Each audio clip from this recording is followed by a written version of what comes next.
नमस्कार बंधुरा स्वामी विवेकानंद 1902 सालेर 4 जुलाई मात्र 39 बछर 5 मास 24 दिन बयसे मारा जान।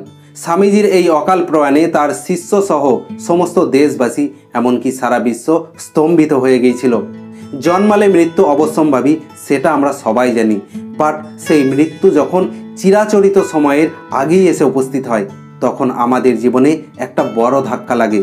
স্বামীজির এই অকাল মৃত্যুতে ভগিনী নিবেদিতা এতটাই শক পেয়েছিলেন যে দাহ করার সময় হঠাৎ করে স্বামীজির জ্বলন্ত চিতাকে প্রদক্ষিণ করতে শুরু করেছিলেন।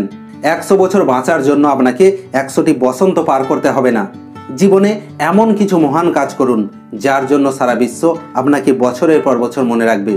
স্বামীজিও ছিলেন সেই রকম একজন মহান মনীষী যাকে সারা বিশ্ব মৃত্যুর এত বছর পরেও সযত্নে মনে রেখেছেন। স্বামী বিবেকানন্দের জীবনকালও খুব একটা সুমধুর ছিল না, বলা যায় সারা জীবন স্বামীজি খুব রোগ ভোগের মধ্য দিয়ে কাটিয়েছিলেন। এতটাই অমানসিক কষ্টের জীবন তিনি কাটিয়েছিলেন যা সাধারণ মানুষের কল্পনার বাইরে। স্বামীজি তার মৃত্যু সম্পর্কে পূর্বাভাস দিয়ে বলেছিলেন যে তার 40তম জন্মদিন দেখতে তিনি বেঁচে থাকবেন না। আজকের এই এপিসোডে আমরা জানব স্বামী বিবেকানন্দের মৃত্যু কিভাবে হয়েছিল। সাবস্ক্রিপশন আপনার জন্য তো ফ্রি, বাট আমাদের কাছে অনেক দামি, তাই চ্যানেলে নতুন হয়ে থাকলে চ্যানেলটি সাবস্ক্রাইব করবেন এই রকম ইনফরমেটিভ ভিডিও পাওয়ার জন্য। প্রখ্যাত বাঙালি লেখক শঙ্করের স্বামী বিবেকানন্দের ওপর লেখা দ্য মঙ্ক অ্যাজ ম্যান বইয়ে লিখেছেন, স্বামী বিবেকানন্দ 31টি বিভিন্ন স্বাস্থ্য সমস্যায় ভুগেছিলেন। তার মধ্যে পিত্তথলিতে পাথর, ডায়রিয়া, লিভার এবং কিডনির সমস্যা, ম্যালেরিয়া, মাইগ্রেন, হার্টের সমস্যা এবং মূত্রনালীর সমস্যাতেও ভুগেছিলেন তিনি। ধর্ম প্রচারের জন্য বিশ্ব ভ্রমণের সময় তিনি নিজেকে খুব অসুস্থ বোধ করেন, তাই তিনি মিশরের কায়রোতে তার যাত্রা সংক্ষিপ্ত করে দেশে ফিরে আসেন, কারণ তিনি চেয়েছিলেন যে কদিন তিনি বাঁচবেন তার নিজের জন্মভূমিতে গুরু ভাইদের সঙ্গে বাঁচবেন। তিনি তার শেষ দিন পর্যন্ত রামকৃষ্ণ মঠের প্রধান হিসাবে সক্রিয় জীবনযাপন করেছিলেন। এমনকি তার মৃত্যুর দিনও তিনি ছাত্রদের যোগব্যায়াম এবং অন্যান্য বিষয় শিখিয়েছিলেন। পরে তিনি মঠে একটি বৈদিক কলেজের পরিকল্পনা নিয়ে সহকর্মীদের সঙ্গে বৈঠক করেন। ধ্যান করার জন্য তিনি নিজের ঘরে যান এবং অন্যদেরকে তাকে বিরক্ত না করার জন্য অনুরোধ করেন।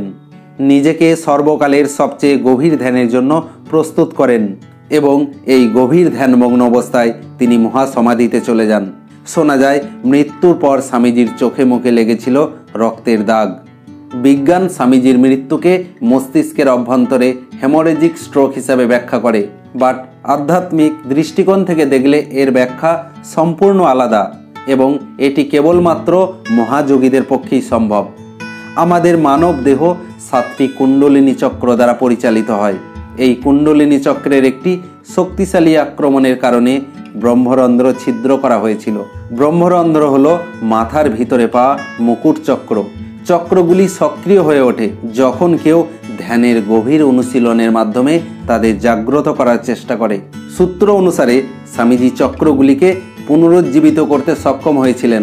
যখন তিনি ধ্যানে বসেন তখন শক্তি চক্রগুলিকে উত্তোলন করে তাদের জাগ্রত করতে শুরু করেন। কুণ্ডলিনী চক্রের সবচেয়ে শক্তিশালী চালিকা শক্তি ওপরের দিকে উঠতে শুরু করে। এইভাবে চক্রের শক্তি ব্রহ্মরন্ধ্রে পৌঁছেছিল, যা মাথার চূড়ান্ত চক্র। অবশেষে স্বামীজির মস্তিষ্কের ভিতরে সম্পূর্ণ শক্তি জমা হলো।